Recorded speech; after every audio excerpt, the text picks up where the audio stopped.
you waiting. That is perfectly all right. My data indicates clear skies in the coming days. Current conditions for maritime travel, optimal. I'll be ready whenever you are. But are we really gonna set off without telling anyone again?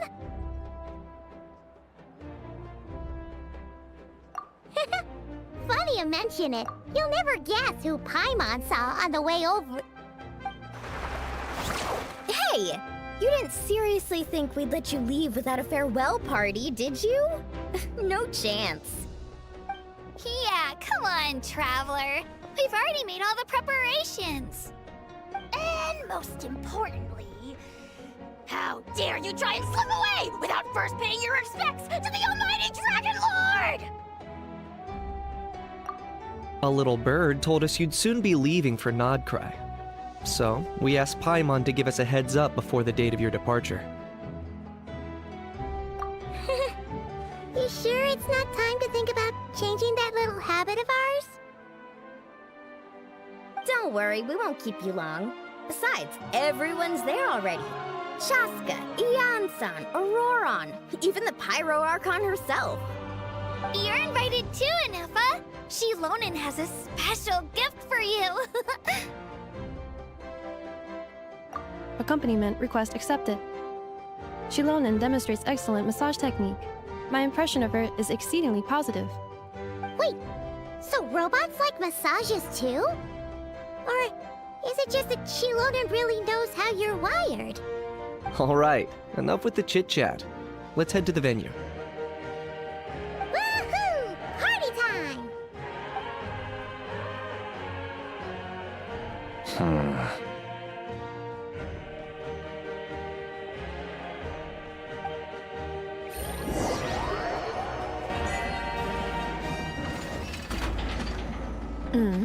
Spit it out, then.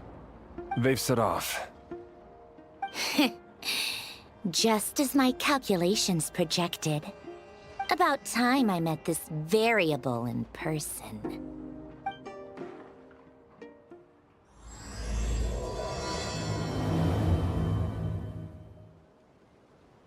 You know, every time we head to a new nation, there's always a point where it suddenly dawns on Paimon. This is it. The next chapter of our adventure has begun. This time, it was the moment she realized she just polished off the very last of her Saurus crackers. Should have stocked up better at the farewell party. In other words, Paimon has marked the geographic coordinates from 2 minutes and 40 seconds ago as the boundary between Natlan and Notcry. This deviates somewhat from the official coordinates stored in my database. Paimon meant more in terms of how it felt on a psychological level. Anyway, what about you, Traveler? When did it really sink in for you? Huh, that actually kind of makes sense. What about you, Anefa? Come to think of it, maybe we should be asking the other way around. So, when you came over to Natlan, what was the moment you felt like you'd left Nodcry? In that case, probably when my sensors could no longer detect the moon's power.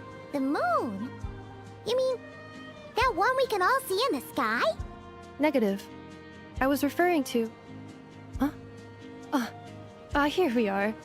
Paimon, Traveler, we have arrived in Notcry. Oh, wow!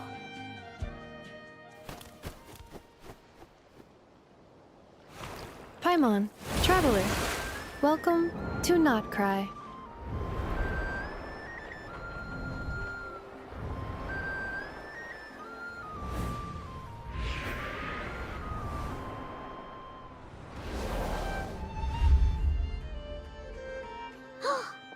That must be Nasha Town up ahead! That's the place you were telling us about on the way over, right?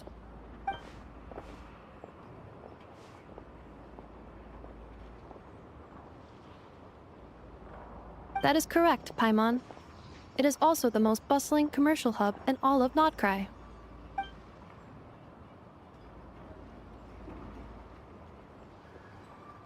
Oh, sounds like the perfect place to start trying out all the local specialties.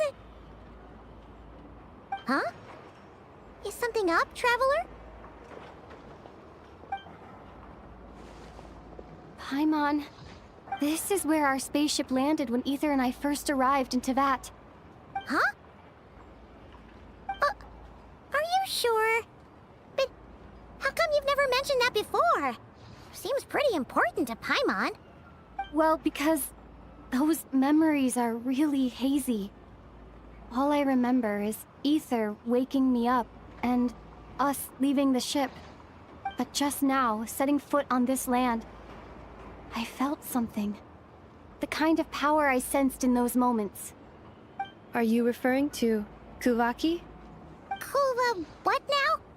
The locals refer to it as Kuvaki. It is a unique elemental force found only in Notcry, or rather, a pure, primordial form of elemental energy. That is correct.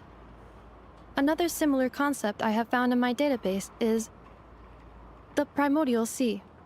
Legend has it that long, long ago, the moon that shines in the sky above us once rose from the land of Notcry. Modern geological surveys and meteorite studies conducted in the region have since supported this claim.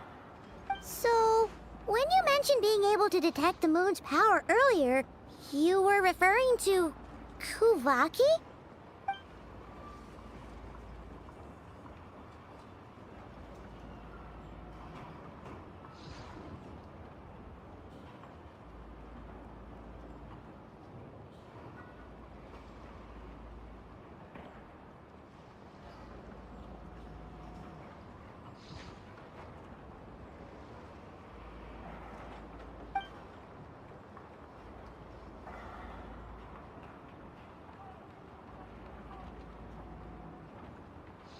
Wait, Traveler, you're saying we might actually find your spaceship here? Do you still remember where it landed?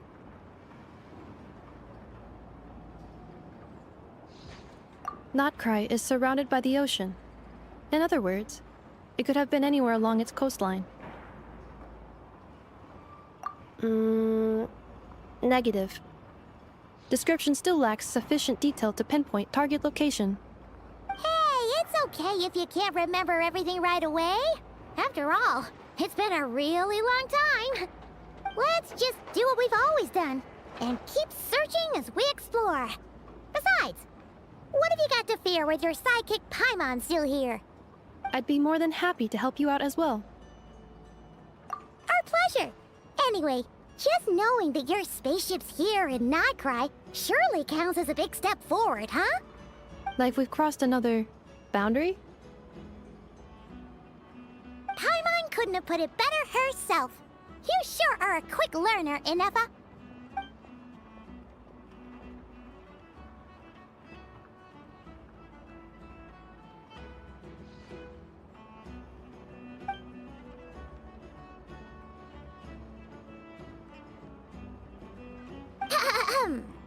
Well, as the best guide in the whole of Tevat, Paimon hereby does solemnly declare, Notcry, here we come!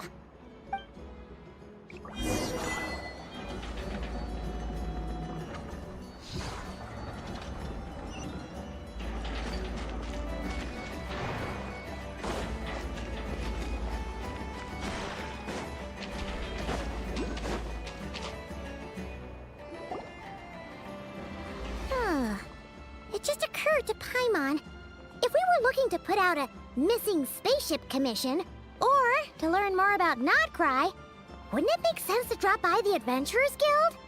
The guild is located in Nasha Town. Simply follow this road, and you'll reach it.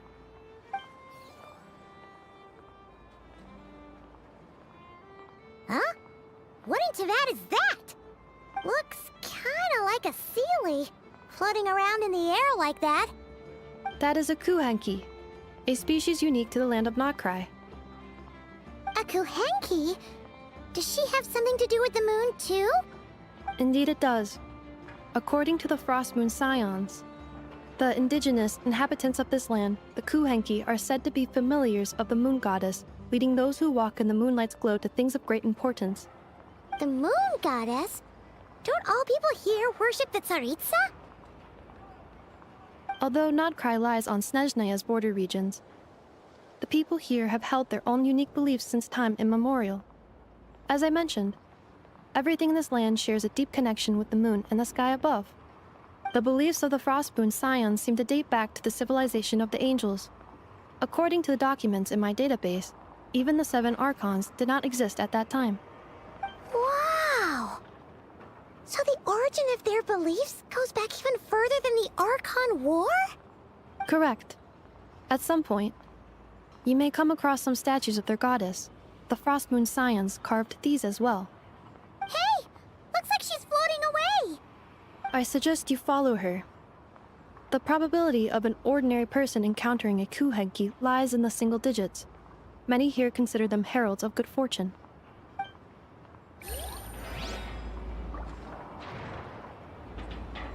Take it easy.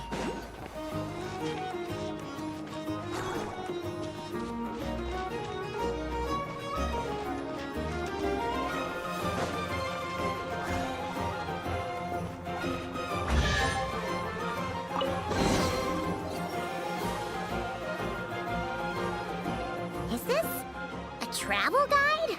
Huh. It actually led us to something useful.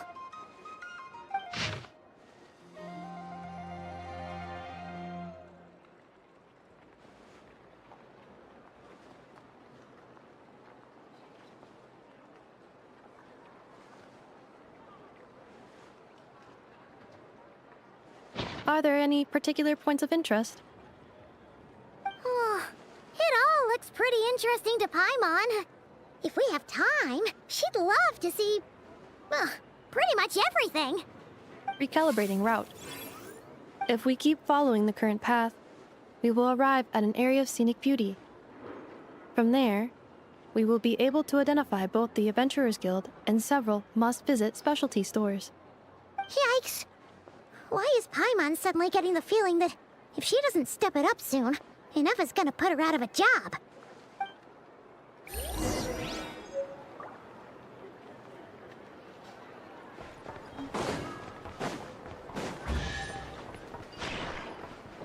Take it easy.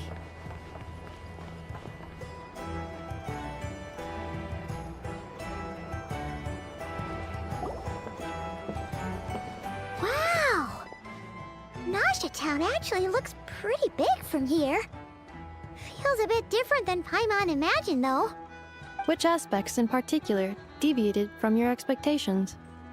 Well, Paimon keeps hearing people describe Nodcry as an adventurer's paradise. So she kind of thought it'd be a bit more picture perfect somehow.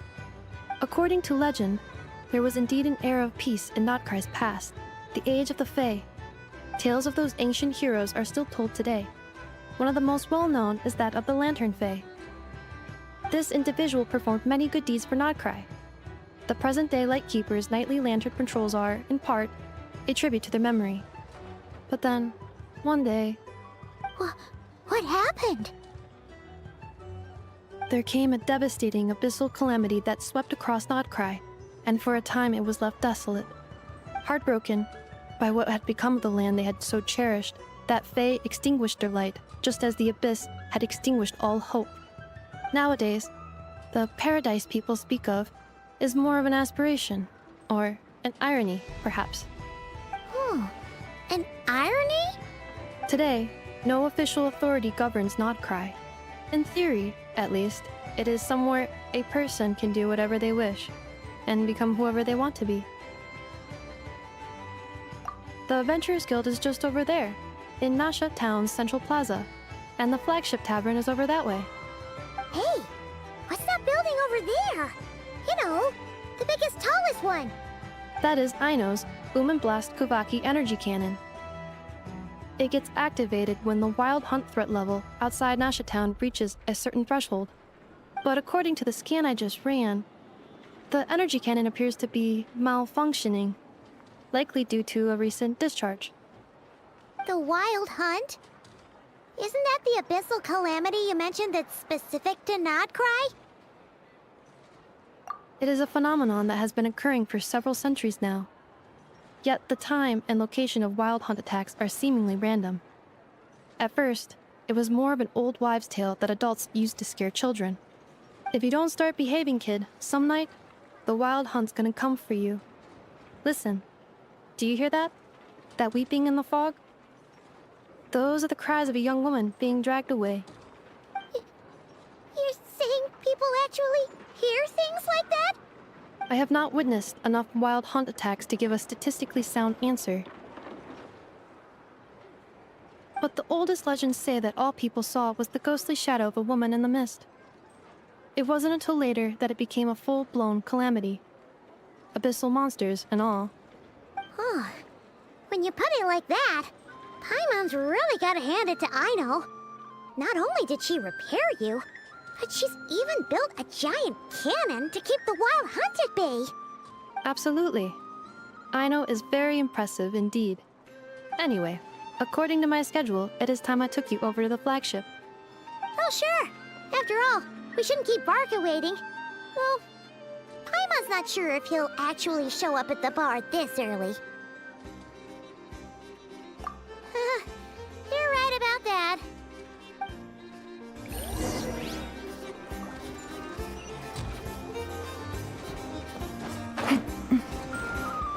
Huh. Isn't this the Adventurers Guild? Why isn't anyone here? Does that mean that Catherine and Nodcry actually gets to clock out?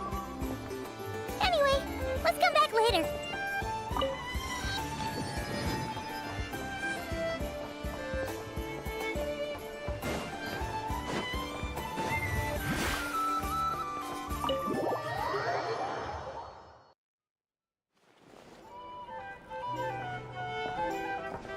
Here we are, the flagship. Varka told us to meet him here in his letter, right? Let's see. Varka? Varka! No matches, I identified. Huh. So he isn't here after all. Oh, guess we never did actually say we'd be arriving today. Hey, why don't we go ask the owner? If what they say is true, Varka's drinking prowess must have left quite the impression.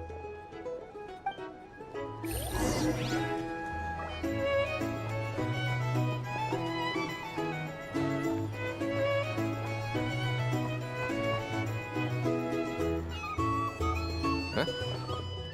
Well, well. If it isn't the ineffable Ineffa. Hello there, Demian. You know each other? Of course! Ineffa's a regular here at the flagship. So, robots are into booze too? Not at all. The energy conversion efficiency of alcoholic drinks is very low, and most of them are full of impurities. Still, I can affirm that your berries and fried meat deserve a solid 9.12 out of 10. It has Aino's approval too. Funny that you should mention that. While you were away in Natlan, Varka would come in here every day to pick up a serving of berries and fried meat for Aino. Aww. He must have been worried sick that she wasn't eating properly on account of being so hung up about Ineffa being gone. Actually it's 'cause Varka found out that Aino went wild after Ineffa left, gorging herself on snacks she normally couldn't get her hands on. So it was more worry that she wasn't getting a balanced diet. I think I might have just put my foot in it. Anyway, since you're back from Natlan, these two must be the ones Varka mentioned. The Traveler and Paimon, yes? Yep, that's us.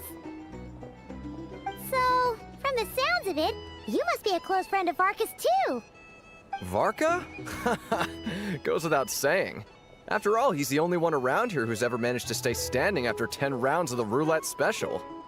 Paimon can't believe he's made such a name for himself. Though, guess it's hardly surprising how. Right now? Must be somewhere near Anvan Tinyarvi. That's quite far from here. Huh? Where's that? It's a lake in the northern part of Nodcry. Word reached him of trouble brewing around those parts, so he took his knights to check it out. Oh. So, we missed him?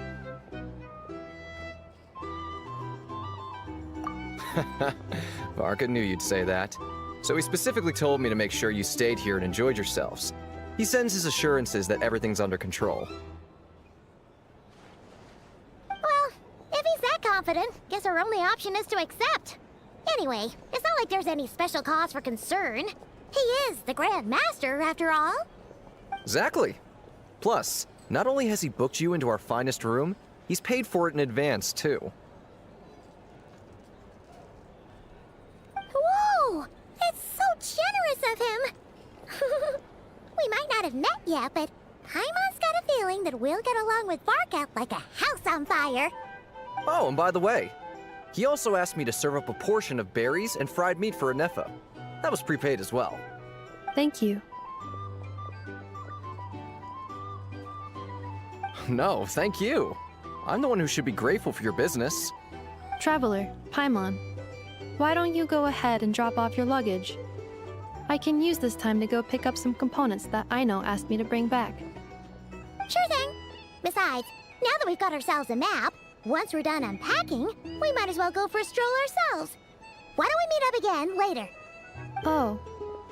So you no longer require navigational assistance? No worries, we should be fine. We've got a rough idea of our way around town, so Paimon's reasonably confident we shouldn't get too lost. Thank you.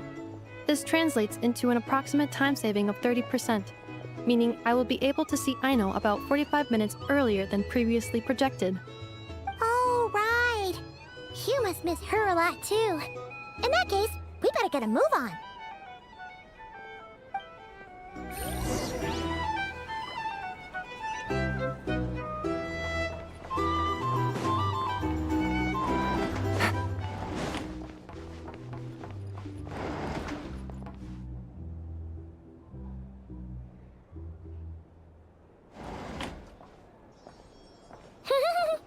Feels pretty nice having someone sort out our food and lodging for us, huh? But is this really the flagship's best room? It's pretty big, make no mistake, but it looks a little worn out, right? Though, to be perfectly honest, that feels right at home with everything else we've seen of Nasha Town. You mean it's got something to do with Nodcry's history? Oh, that makes sense. But what exactly was this calamity?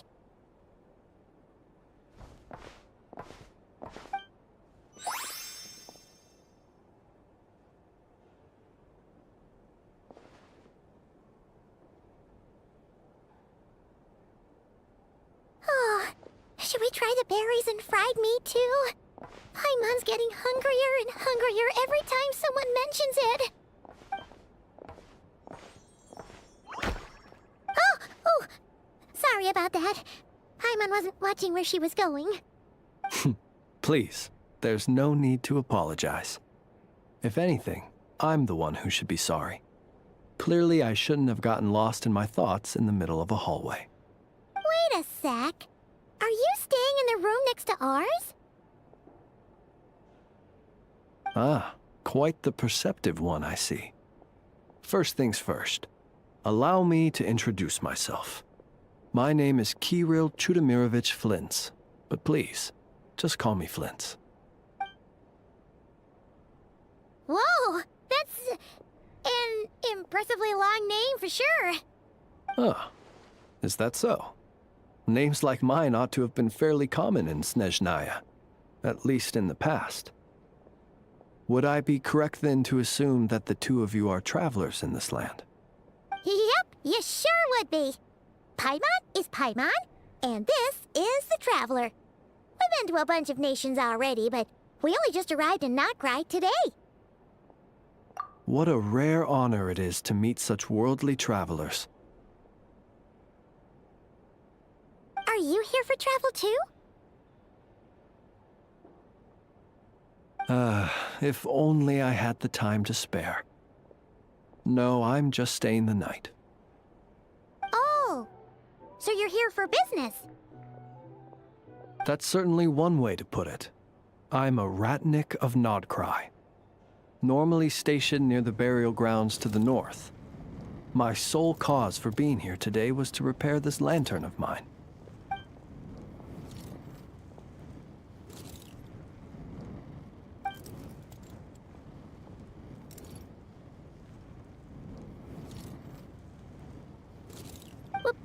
the burial grounds? Your surprise is entirely understandable.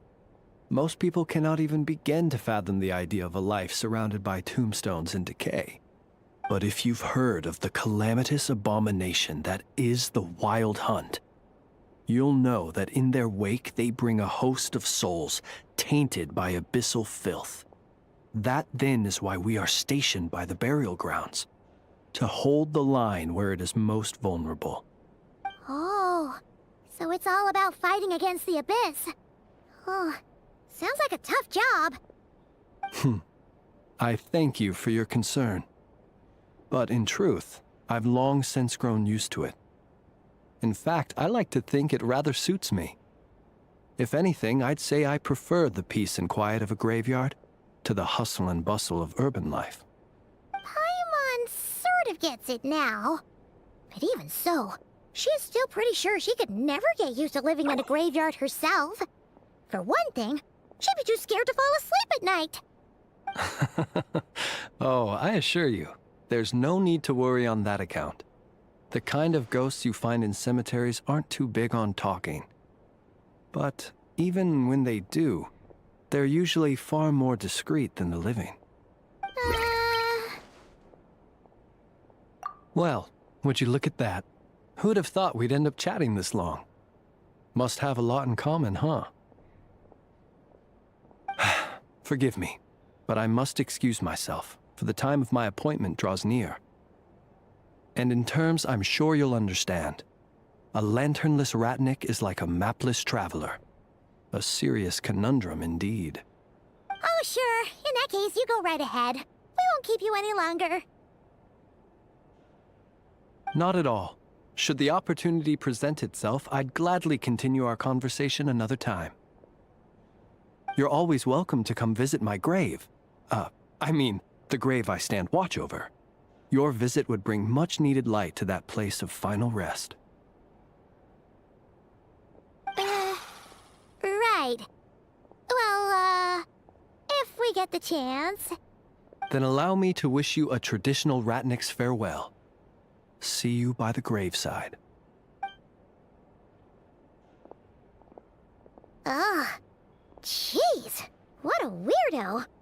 Not to badmouth him at all. In fact, he seemed pretty cultured, but at the same time, kinda spooky? Must be all that time he spent around graveyards. His lantern? No, not really. You mean, 'cause it was broken? Huh. Guess you've always had a nose for stuff like this. If you're worried, you can always ask him the next time we cross paths. Hey, don't you start spouting all that weird stuff too.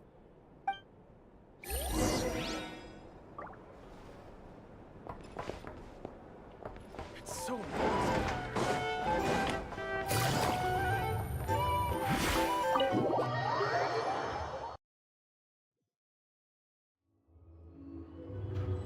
Take it easy.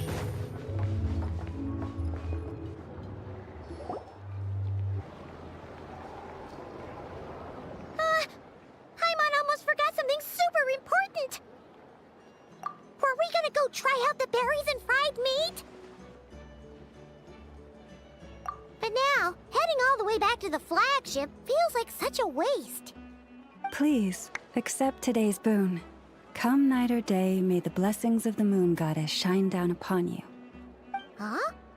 What's going on over there? Wait, free food?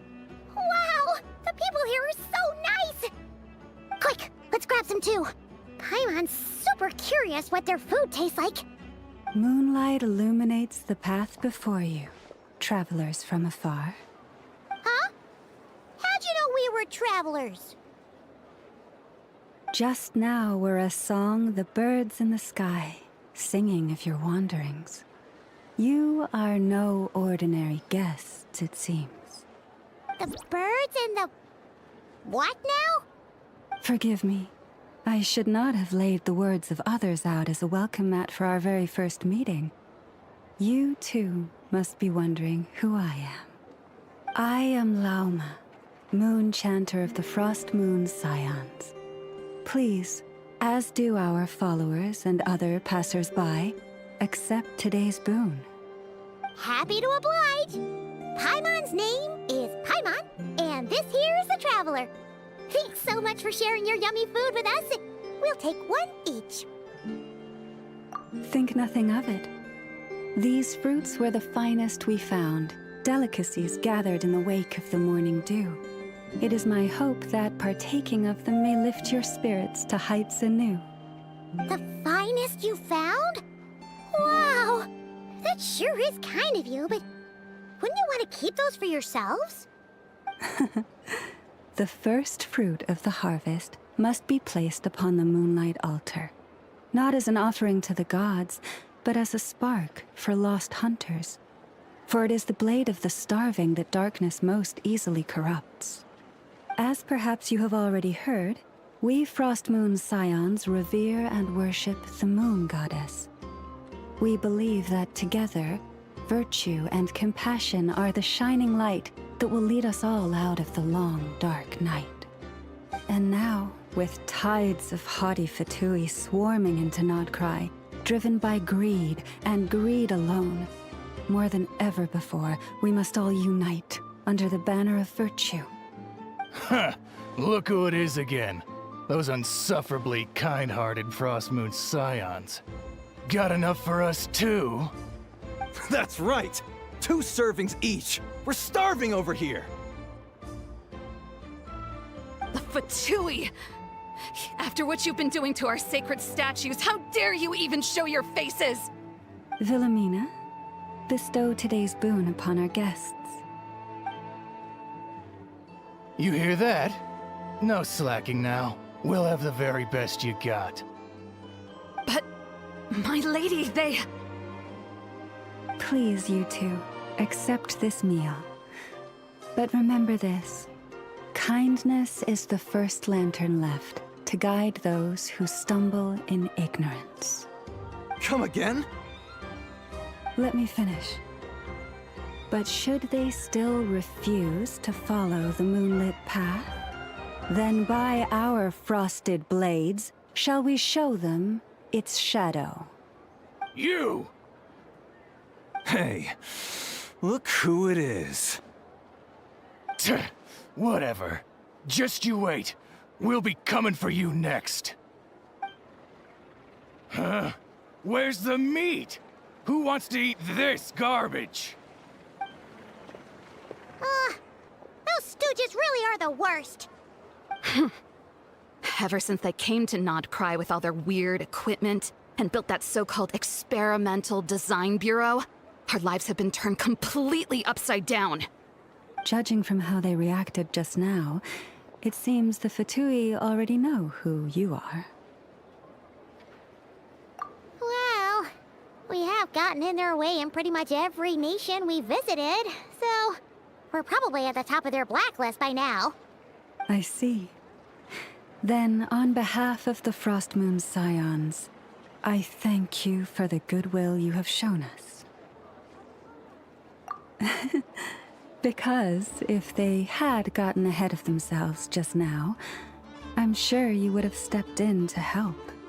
Just as the birds and beasts put it, your arrival heralds joy to us all. Besides, for a weary traveler far from home, what better respite than to bathe in the moonlight? You will always be welcome at the Frost Moon Enclave, the place we call our home. May we meet again in the moon's gentle glow. These are delicious! So refreshingly fresh! Those two Fatui wouldn't know a good thing if it came up and bit them on the shoulder. Looks like Anefa isn't done with her shopping yet, and the Adventurers Guild is still empty. Where should we head next? Good idea! Wouldn't want to let the Kuhenki down, after all. Let's see... Okay, Paimon's got our route all figured out. So, all that's left to say is... don't fall behind!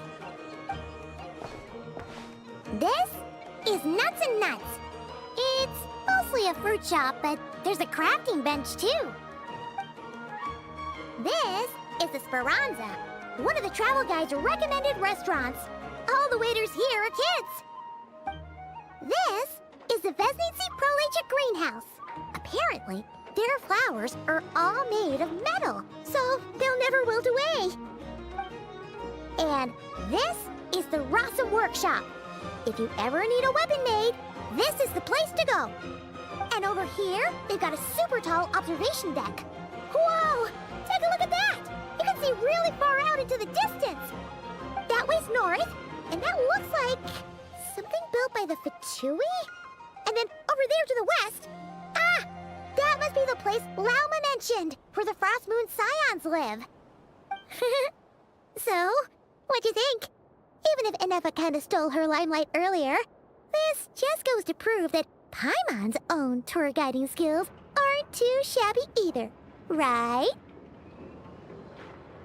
Hey, come on! Would it kill you to compliment Paimon? Huh? Look! There must be someone at the Adventurers Guild now! There's already a line forming outside! Looks like we'll finally be able to ask about your spaceship! Oh, or was there anywhere else you wanted to stop by first? Where? Which one are you... Oh, now you mention it, Paimon's noticed it too. Ugh, better not be who she thinks it is. Anyway, where we go first is completely up to you. Either the Adventurers Guild, or that suspicious-looking shop. A word of warning, though. If we step into that shop, be sure to keep a very close eye on your Mora.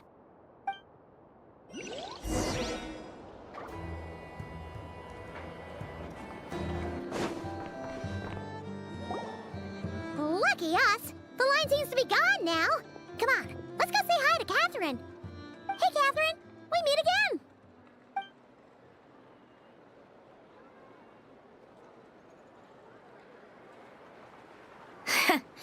How ridiculous.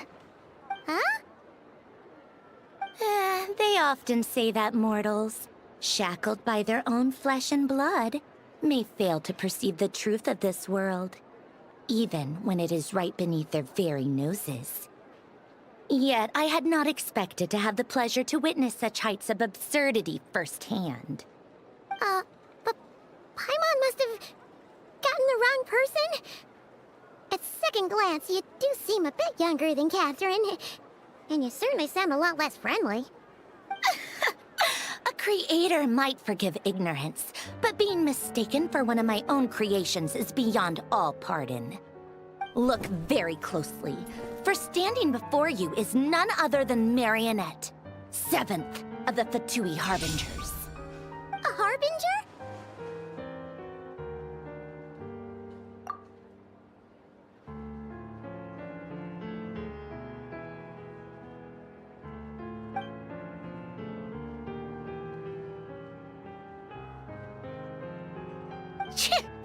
Today's encounter is merely a courtesy call. A friendly warning, if you will. You interfered with my work once before, with that little robot. I let it slide. After all, it was nothing more than a distraction, a side project at best. But we are in Nod Cry now, and as such, I strongly advise you not to stand in the Fatui's way. Otherwise, the next time we meet, I might just have to drop all this meaningless etiquette. Oh, please. You've got some nerve coming out with barely veiled threats like that. You're the one stirring things up here. Oh, perhaps you have misunderstood. Just because Nod Cry lacks a ruler at present, that does not mean it should not be ruled. We Fatui are simply establishing a new order. Yeah, right. We're like shady experiments, judging by your massive, creepy research facility. I've said what I came to say. What you do next, only you can decide. So why don't you start by using your already limited processing capacity to calculate your even more limited options? And, being the refined young lady that I am, I shall indulge you just this once. Ad Astra Abasask. Welcome to Nod Cry, Dominion of the Fatui.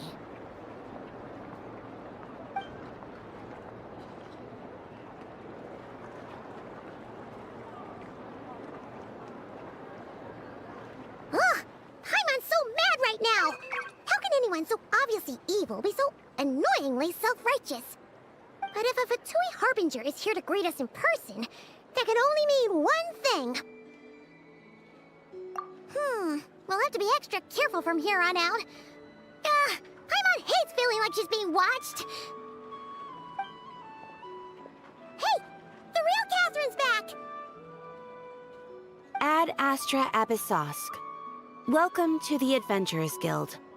How may I help? I will do everything I can to assist you. Oh, you're so much nicer to talk to, Catherine. Please don't leave us again, okay?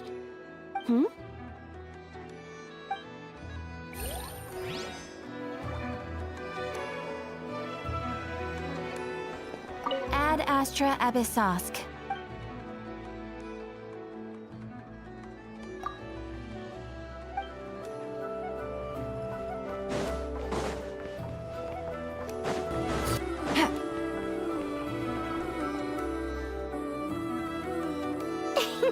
Please, here you go. And if you ever need anything else, don't forget to make the great Lord Sangama Bay your first port of call. Oh dear. So it is the real deal. Of course it's the real deal. Everything you'll find here is 110% real, meaning every one of my deals is as real as a deal can... Wait a minute. Well, if it isn't my two most valued clients!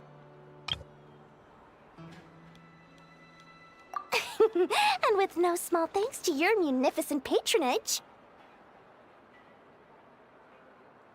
Come. How could you just sneak into Not Cry like this without telling your dear Lord Sangama Bay?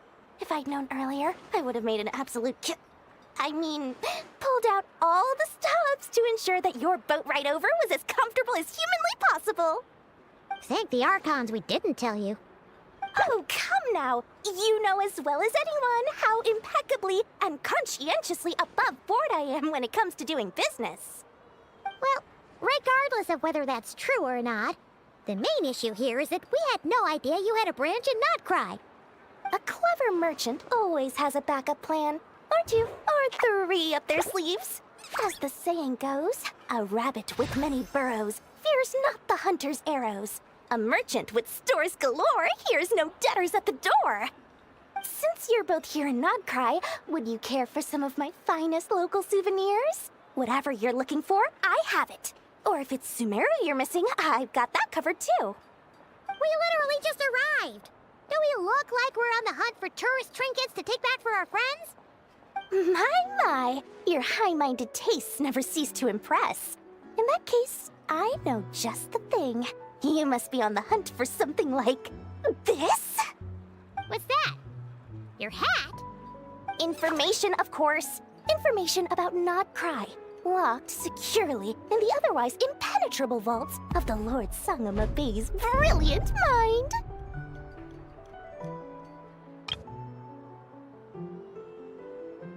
I knew it!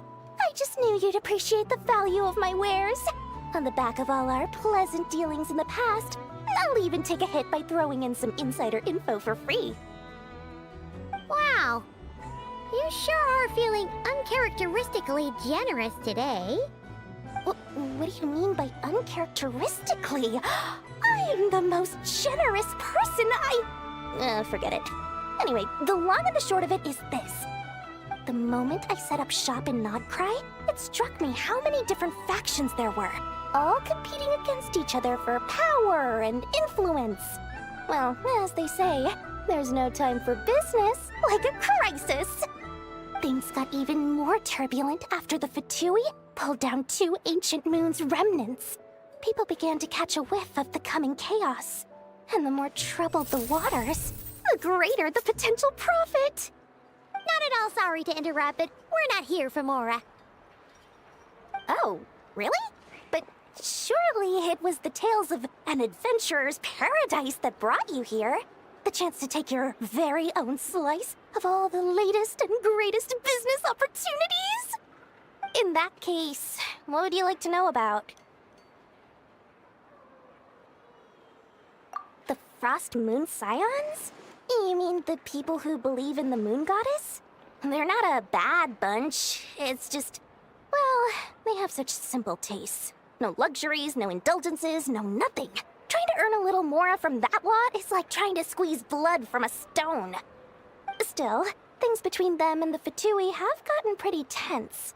It's only a matter of time before the powder keg goes boom. And when that happens, that's when business will start to boom too. Everyone knows they're here for the Ancient Moon's remnants, but no one's sure why they pulled them down in Nodcry of all places. Anyway, they've been acting mysterious enough, but if you ask me, that Kuvaki Experimental Design Bureau of theirs up north hides secrets wilder still. Oh, they're an organization set up to keep the locals safe. Apparently, they have a long and glorious history, and they're made up entirely of volunteers. But seriously, a volunteer organization in Nodcry? This place is hardly a magnet for noble hearts. No pay, all work. That's not a business model, and it's certainly not for me. That bunch of booze-loving monsters? Ugh, don't even get me started. As fellow Outlanders, I thought they'd be easy pickings, but somehow, every single one of our business negotiations wound up at the flagship. I've done plenty of deals with heavy drinkers before, but those guys? I never once made it to the contract signing before blacking out. I'm getting flashbacks of the hangovers just thinking about it.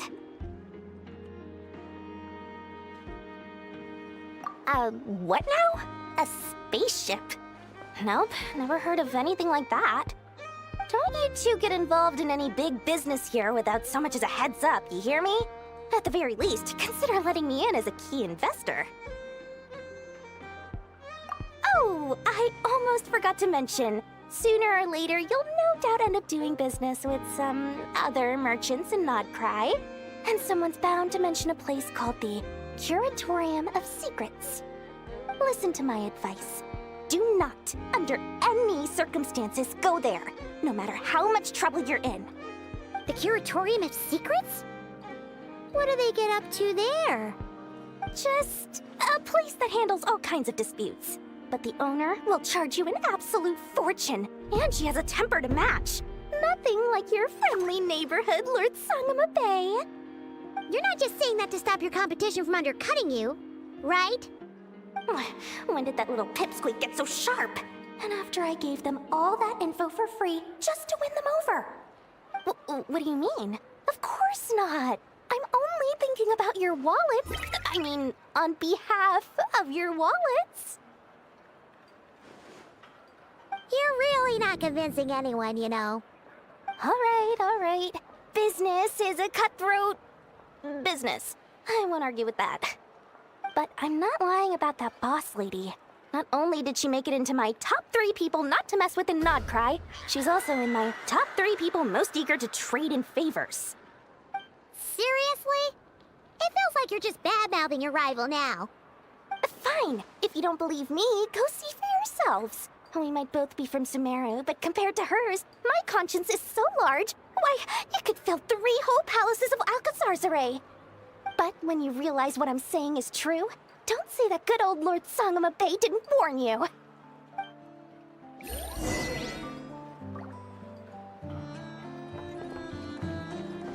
Anyway, don't be a stranger now. We might be in Nodcry, but don't forget, Dory's doors are always open for you.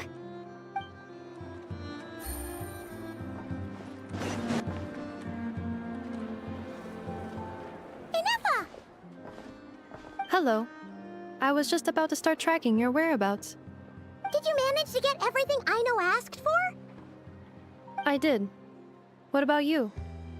Do you need me to navigate or introduce any more places around town? Not for now. We've seen most of it already. We probably need some time to process everything we've learned, though. Any progress with the spaceship?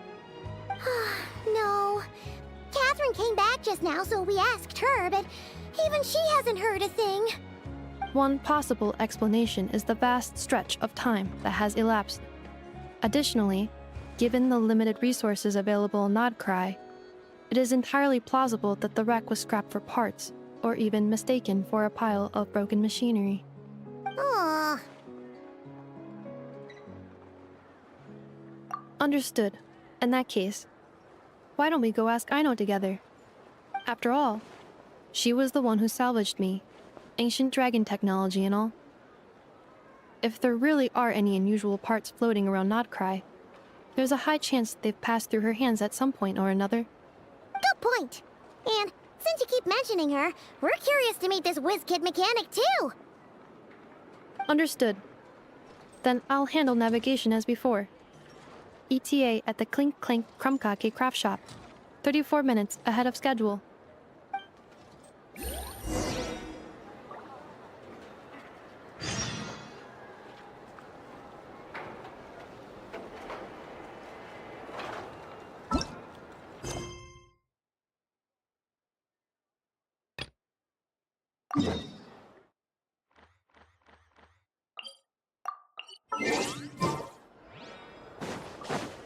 Take it easy.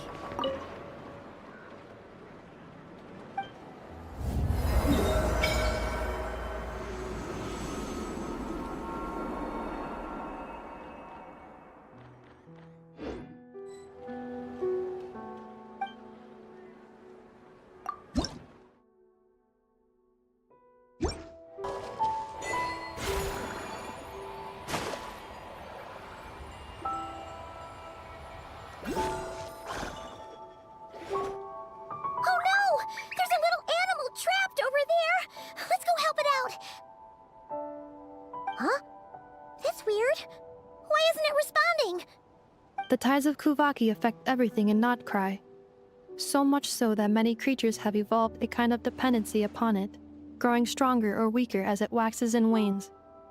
This little animal must have been caught here unprepared. So you're saying we need to use Kuvaki? Paimon will leave it to you guys then. Don't be scared! We'll get you out of there soon!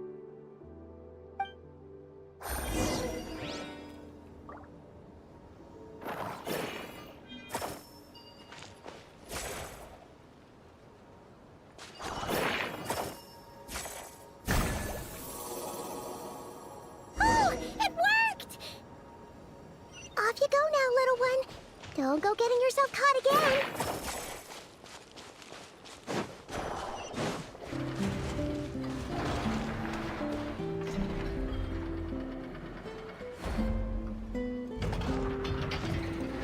Here we are. The place Aino and I call home. Whoa! So many machines that Paimon's never even seen before. And then there's all these little robots. Did Aino build them all? That is correct. It looks like Aino has created 3 more little bots since I've been gone. Aww. Well, you were gone for quite a bit. She must have missed you. I missed her too. I want her to see what I've become. Let's not keep her waiting any longer then. Come on!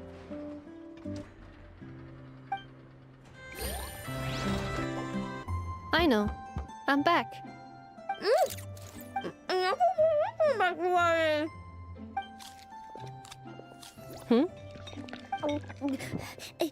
Nefa? You're back significantly earlier than I expected. Like a whole 30 minutes at least. Everything went very smoothly, which saved me quite a bit of time, so I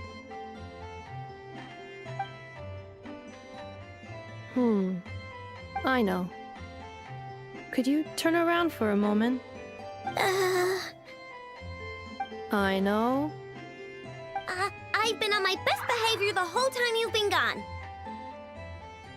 She's got chocolate all over her mouth. I know. While I was away, did you strictly abide by my tailor-made snack intake schedule? Oh, of course I did. 1 whole cake, 1 crumb cake, and 1 pack of chocolates a day, right?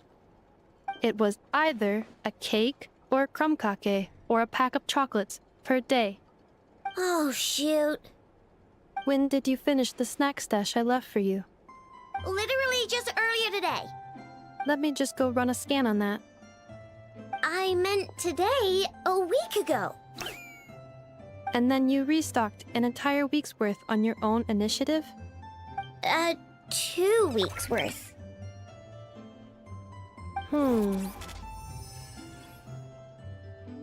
Why does Paimon feel like the roles in this household are pretty much the opposite of what she imagined? Calculation complete. Aino's recommended snack calorie intake for the next 4 weeks. 0. Ah, no fair! You're a meanie, Nefa. This is what happens when you break an agreement. Oh, come on! Don't do this to me! I only ate a teeny bit extra every day. Just a teensy-weensy bit extra. That is objectively not a teensy bit extra. Oh, seriously? If you'd only arrived half an hour later, I would have had everything cleaned up and you wouldn't have noticed a thing. But now that I think about it, you even said you'd come back a bit earlier than you did, so I wouldn't have to worry. But then, you were away so long, and I was so worried about you. And that's the only reason I even... Oh... I know. I am very sorry to have kept you waiting. I'm back now. Welcome home. Oh. So, will I be able to keep eating snacks as usual now? Negative. Aww. Okay. Well, given that I am later than I initially projected, I'll let it slide. But just this once. Thanks, Nefa! You're the best! I know. Allow me to introduce. It's the honorary knight and Paimon! I know. Uncle Varka talks about you guys all the time. Nice to meet you, I know. And Nefa's told us all about you, too. Huh? Really? She actually said that about me? Well, she's not wrong. Oh yeah, so, you're here to see Uncle Varka, right? A couple of days ago, he suddenly said he had to head out on business, and that he might not be back for a while. He asked me to let you know if I saw you. Yeah, we heard about that at the flagship. Did he say what he was doing? Nope. Just told me to take good care of you guys and make sure you feel right at home. Oh, shoot. Please, take a seat.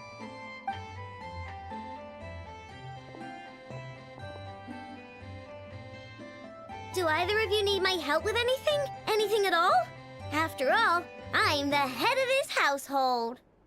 Sure wouldn't know it from that snack tantrum she just threw.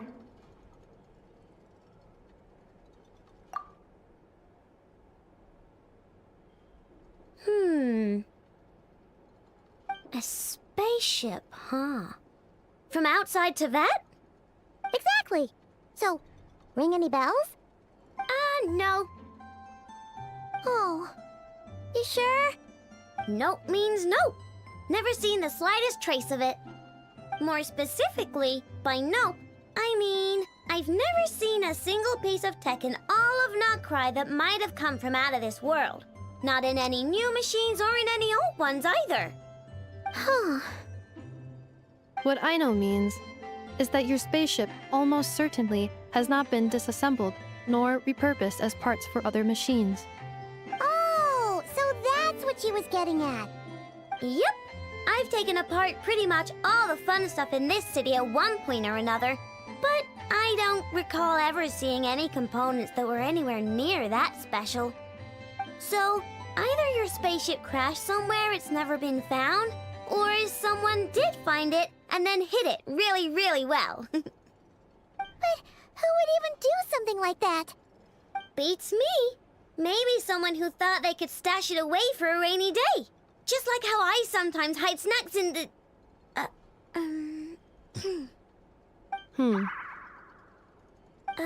Anyway... Long story short, I definitely haven't seen anything like that.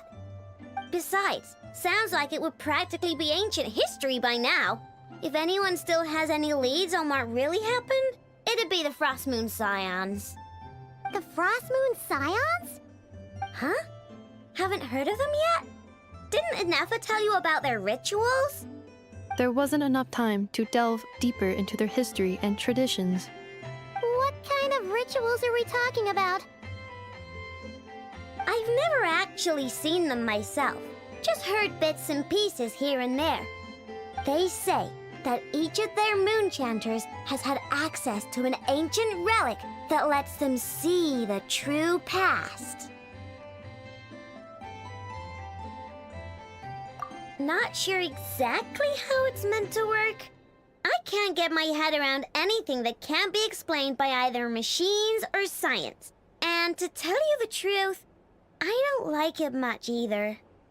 Looks like we'll have to try our luck with the Frost Moon Scions. Aw, leaving so soon? Sure you don't want to hang out a little longer?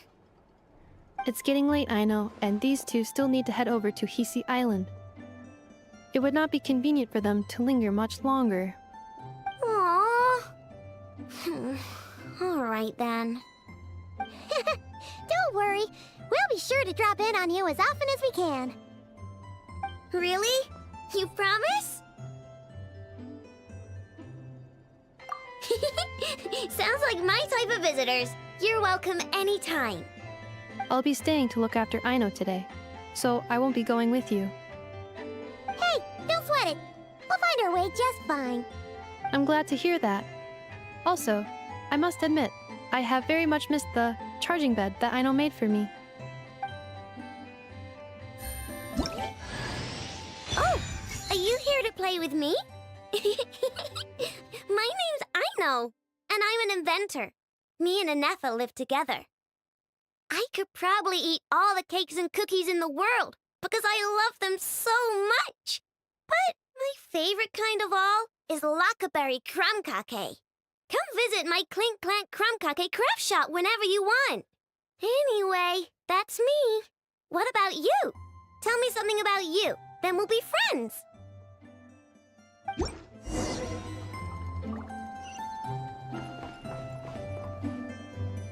Inefa, Yes, feeling comfortable? I am indeed. No bed in the world is as comfortable as this one. Inefa, Yes,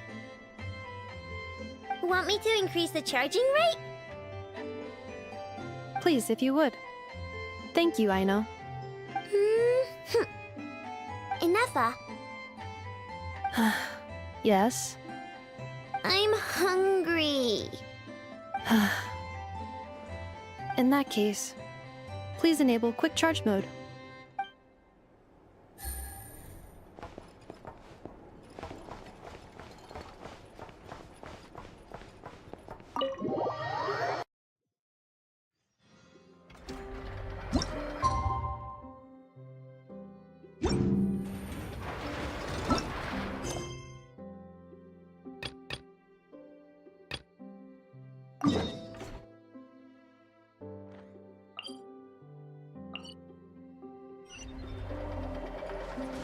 Take it easy.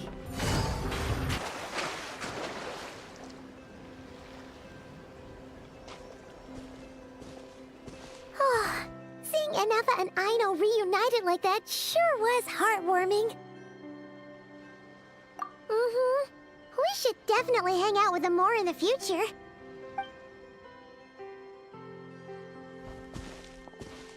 Speaking of homes, we must already be close to where the Frost Moon Scions live.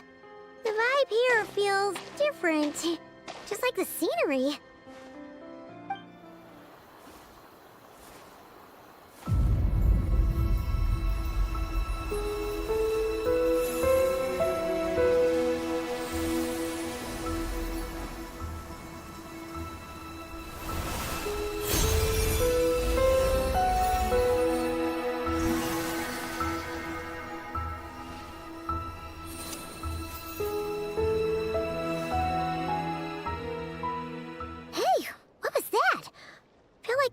sort of breeze blew by, and then the petals suddenly turned into...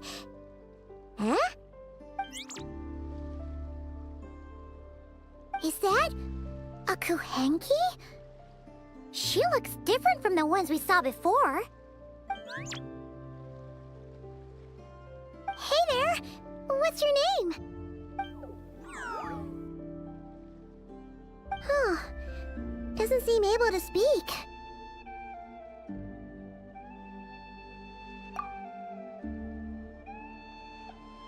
No idea what she wants. Unless you want to stop, maybe we should just keep moving?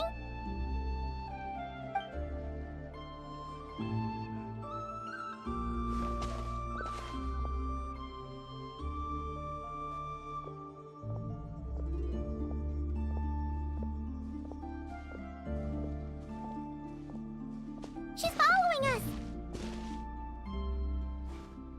Go on. Go on now. We've got stuff to do. Best you find someone else to hang out with.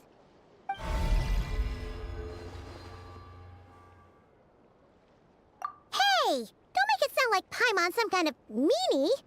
Paimon had no idea what she wanted, okay? Ugh.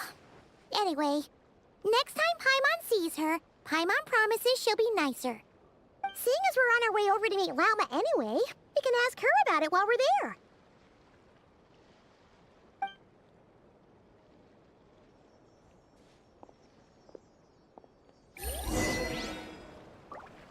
Take it easy.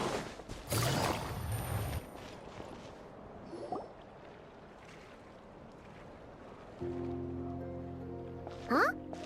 Hey, look! Isn't that Lauma? The moon chanter? Let me take a look at your wound. You must be more careful. Doesn't matter how much of a rush you're in, your safety always comes first.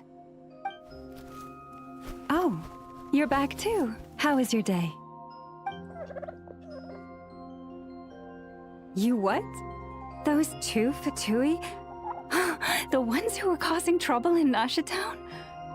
You went to teach them a lesson? And you put that in their food? You naughty little thing! How could you do that? They didn't notice. That's not the point. You mustn't do that again, okay? Next time, at the very least, bring a few of your friends along too. You'll be an easy target if it's just you on your own. Hey, Lauma! Still remember us? Oh, it's the Traveler and Paimon, isn't it? Welcome to Hisi Island. Not at all. Those who come with kindness in their hearts are always welcome with the Frost Moon Scions. Were you just talking to those animals? I was indeed. The Frost Moon Scion's bloodline is unique, for throughout our history, there have been many among us who could communicate with all living things. What was that? Oh, is that so? She says she was trapped in a plant earlier, and that you were the ones who rescued her. She wants me to thank you on her behalf. Oh, it was nothing. Barely lifted a finger. If you both are free, why don't you join us at the Frost Moon Enclave for dinner? Consider it a small token of thanks for your kindness. We'd love to! And actually, we had something we wanted to ask you anyway.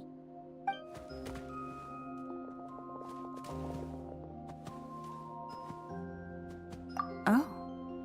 You're interested in the story of Kutar? Kutar? Yes. Kutar is our moon goddess. The moon maiden who guides us. But up close, this one somehow seems a bit different from the one in Nasha Town.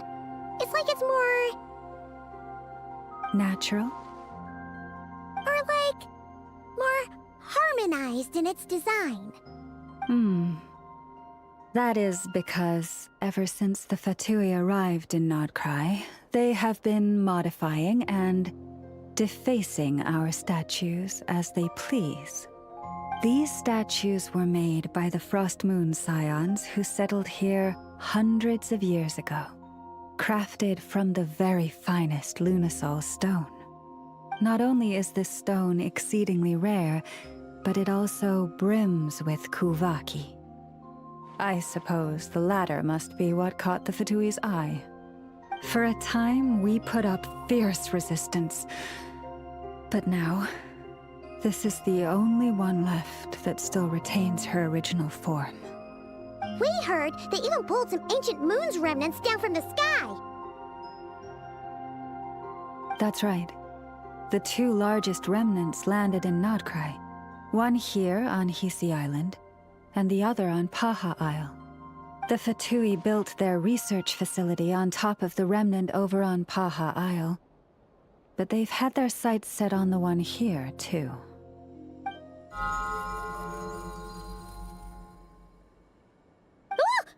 Oh! It's that little Kuhenki again! Surely that can't be. Hey! We've been wondering what was up with it, too. It just appeared out of some petals and hasn't stopped following us since. No, that is no ordinary Kuhenki. These we name Luonnotar, beings born from the moon goddess's blessing. Can you understand what it's saying? We honestly haven't got the slightest idea why it's been following us. I'm afraid not. I cannot fathom its thinking any better than you can. Sometimes a long time must elapse before the moon goddess's blessings turn into Luonnotar. Perhaps you two were simply there to witness that transformation. Oh, maybe. Legend has it that the Luonnotar bring good fortune. Given that it seems to have taken a liking to you both, why don't you let it come along with you? Really?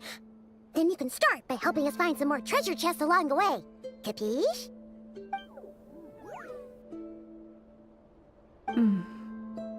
Twilight approaches. If you would hear more of the moon's story, then let us make our way to the Frost Moon Enclave. Beneath the gentle moonlight, I shall share this tale in full.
Oh, Lady Lauma, you're back.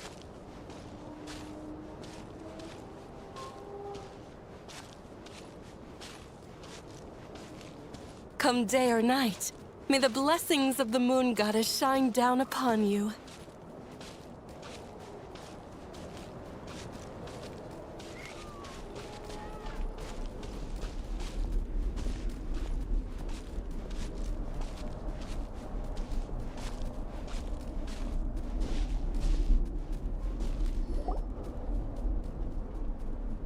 Lauma, you have returned.